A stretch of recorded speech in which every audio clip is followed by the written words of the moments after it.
오늘은 하이델베르크 교리문답 11번째 질문인데요. 우리가 10번째 질문을 통해서 하나님의 심판에 대하여 하나님은 원죄와 자범죄를 용인하지 아니하시고 하나님은 죄를 미워하시며 하나하나 심판하실 것에 대해서 배웠는데요. 11번째 질문은 이렇게 묻죠. 그러나 하나님은 또한 자비하신 분이 아니십니까? 자비의 하나님, 사랑의 하나님이 아니냐라고 묻는 것이죠. 이에 대한 답은 하나님은 참으로 자비하신 분이지만 동시에 의로우신 분입니다. 죄는 하나님의 지극히 높으신 엄의를 거슬러 짓는 것이므로 하나님의 공의는 이 죄에 대하여 최고의 형벌, 곧 몸과 영혼에 영원한 형벌을 내릴 것을 요구합니다. 이렇게 답하고 있어요.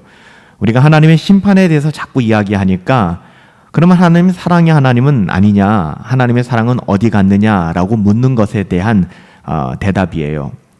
회개하지 않는 죄인들은 하나님의 엄중하고 무서운 심판에 대하여 불평하기 마련입니다. 창세기 4장 13절에 가보니까 첫 번째 살인자였던 가인이 하나님 앞에 이렇게 자신을 항변하죠. 가인이 여호와께 아뢰되 내 죄벌 지기가 너무 무거우니이다. 자기의 죄의 벌을 지기가 무겁다라고 이야기하는 것이죠. 그러면서 뭐라고 얘기합니까? 오늘 질문을 가지고 항변하는 거예요. 하나님은 자비로우신 분이신데, 하나님은 사랑의 하나님이신데 어떻게 심판하실 수 있는가? 라고 반문하는 것이죠. 이러한 질문과 반문을 하는 사람들은 아직 하나님에 대하여, 하나님의 속성에 대하여 제대로 이해하지 못하고 계신 거예요. 하나님은 진정으로 자비로운 분이십니다. 하나님은 사랑의 하나님이세요. 하지만 자신의 정의, 공의를 포기하시면서까지 자비를 이행하시는 분은 결코 아니라는 것이죠. 따라서 우리는 하나님의 사랑과 자비가 어떤 방식으로 실행되는지에 대해서 올바르게 이해할 필요가 있습니다. 하나님은 죄에 대하여 일시적으로 그리고 영원토록 심판하신다라고 답하고 있는데요. 이때 하나님은 자비로우시다는 것을 근거로 하나님의 심판에 대하여 반대할 수 없다는 것입니다. 하나님은 죄에 대하여 일시적으로 그리고 영원토록 심판하신다라고 답하고 있는데요.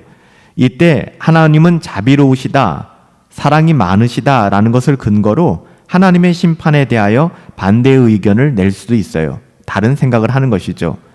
하나님께서는 심지어 악한 죄인이라고 할지라도 그에게 자비를 베풀어 주세요. 물론 여기에는 조건이 있죠.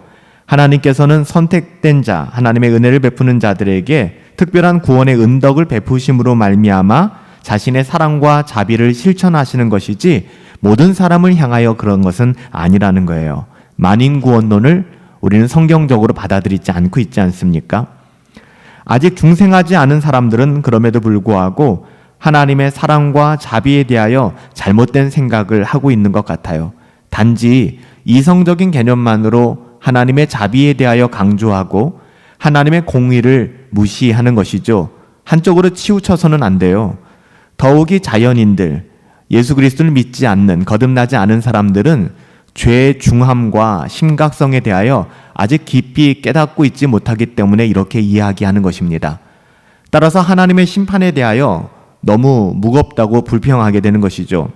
그러나 죄는 작은 문제가 아니에요. 모든 죄는 가장 높은 하나님의 뜻에 반대하는 모든 행동이기 때문에 죄는 왕 중의 왕이신 하나님을 거역한 거예요. 그렇기 때문에 이것이 어떻게 가벼울 수 있나요? 결코 가볍게, 쉽게 간과될 수 없는 문제이죠. 하나님께서는 자비로우실지라도 사랑이 많으실지라도 철저하게 공의로우신 분이십니다. 하나님과 사랑과 공의는 절대 분리될 수가 없어요. 이것은 하나님의 속성 중에 하나인데요. 결코 사랑과 공의를 또 자비로움과 공의를 분리시킬 수 없다는 것이죠. 하나님께서는 죄가 반드시 심판될 것을 요구하십니다. 그리고 하나님의 자비가 공의를 없애거나 무효화시킬 수도 없어요. 따라서 하나님의 공의와 자비는 늘 항상 함께 연결되어져 있어야 하는 것이죠. 그러니까 하나님의 자비와 공의는 서로 충돌되거나 절대 모순되지 않는다는 것입니다.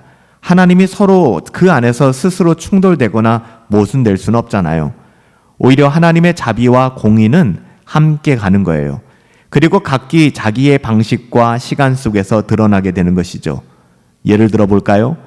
하나님은 사람을 홍수로 심판하셨지만 하나님의 은혜 가운데, 하나님의 자비하신 가운데 노아와 8식구는 구원을 경험하게 되었습니다. 그럼에도 불구하고 우리는 계속해서 하나님의 사랑과 공의에 대해서 헛갈려 하는데요. 하나님께서 감사하지 않는 자와 악인에게도 비록 자비를 베푼다 할지라도 여러분, 그 죄를 처벌하지 않는 것은 아니라는 거예요. 하나님의 일반적인 자비가 영원한 심판을 면제해 주는 것이 아니라는 것이죠.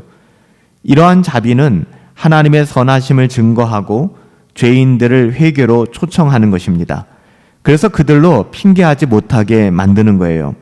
만약 하나님께서 죄에 대하여 심판하시지 않고 그대로 둔다면 사람들은 하나님을 두려워하지 않게 될 거예요. 하나님을 만홀히 여기게 될 것입니다. 하나님께서는 선택된 백성들에게 특별한 자비를 베풀어 주세요. 예수 그리스도로 말미암아 베푸시는 이 자비와 사랑은, 은혜는 하나님의 공의를 만족시키기 위한 것이죠. 회개하지 않는 사람들이 하나님의 자비에 대하여 언급하는 것은 하나님의 사랑과 자비의 속성을 아직 제대로 이해하지 못해서 하는 말들이에요. 자신의 생각으로, 자신의 방식으로 만들어낸 우상이며 잘못된 기독교 신앙일 뿐이죠. 그러나 하나님은 거룩하신 분이세요. 따라서 하나님의 공의에 대한 만족 없이 죄인들을 그대로 받아들일 수는 없는 것이죠. 하나님의 공의는 절대로 훼손될 수 없는 거예요. 하나님께서 자기 백성에게 은혜의 언약 아래서 구원의 은혜를 베푸신 것은 중재자 예수 그리스도, 우리의 모든 죄의 대가를 십자가에서 지신 예수님의 죽음으로 하나님의 공의가 먼저 만족되었기 때문입니다. 예수님이 이 땅 가운데 오신 이유, 예수님이 십자가에서 죽으시고 사망의 권세를 깨신 그 이유, 어찌 보면 예수 그리스도의 십자가에서 하나님의 공의, 죄로 말미암아 반드시 죽어야 하는 심판과 또 우리를 사랑하사 이 땅 가운데 오셔서 우리를 위하여 죽으신 예수님의 그 사랑, 하나님의 공의와 사랑이 끝없이 만나 아름다운 하모니를 이루는 것, 이것이 바로 십자가인 것이죠. 따라서 회개도 없이 하나님의 자비를 언급하면서 죄의 방면, 죄의 사함, 하나님의 사랑이 우리의 모든 죄를 사한다 말로만 그렇게 이야기해서는 안 되는 것이죠. 중요한 것은요, 죄로부터 돌아서야 한다는 것입니다. 회개하는 삶, 이것이 신자의 삶이니까요. 따라서 진정으로 회개하는 사람은 하나님의 심판의 의로우심을 깨닫는 사람들이에요.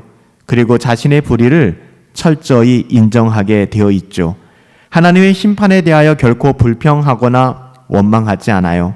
십자가 위에서 구원받은 강도가 이러한 영적 상태 가운데 있었잖아요. 이러한 사람은 하나님의 심판이 자신의 죄보다 더 무겁다고 결코 항의하거나 불평하지 않습니다. 그리고 자신의 죄를 회개하면서 오직 하나님의 자비에 호소하게 되는 것이죠.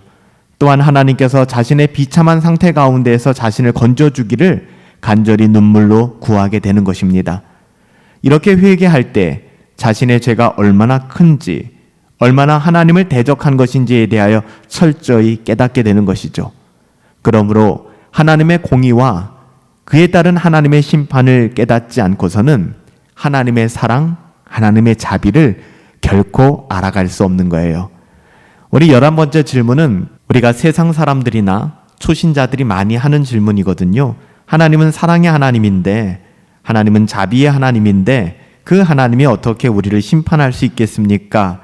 또한 죄에 대하여 너무 쉽게 생각하고 죄를 정당화하려는 그런 성향들로 나타나기도 해요. 여기에 대한 오늘 답은 하나님은 참으로 자비로우신 분이시지만, 사랑의 하나님이시지만 동시에 우리가 잊어서는 안 되는 것, 공의의 하나님, 의로운 하나님, 이 둘은 절대 깨질 수 없는 관계라는 것입니다.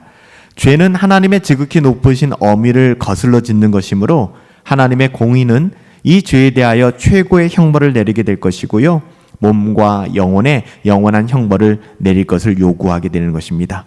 우리는 이 율법의 저주 아래 있는 사람들이었는데요, 예수 그리스도의 은혜로 말미암아 구속, 곧 죄사함 받은 하나님의 자녀들이잖아요. 이렇게 구원받은 하나님의 자녀들은 그 죄를 부끄러워하게 되고 다시는 그 죄로 돌아가지 않으며 하나님의 선하신 뜻을 구하고 하나님의 자녀답게 살아가게 되는 거예요. 하나님은 우리를 사랑하셨습니다.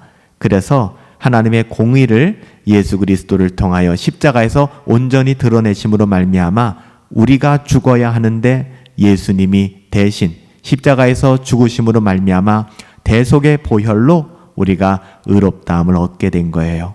이런 하나님의 은혜가 우리 가운데 항상 넘쳐나 흘러갈 수 있게 되기를 예수님의 이름으로 축복합니다.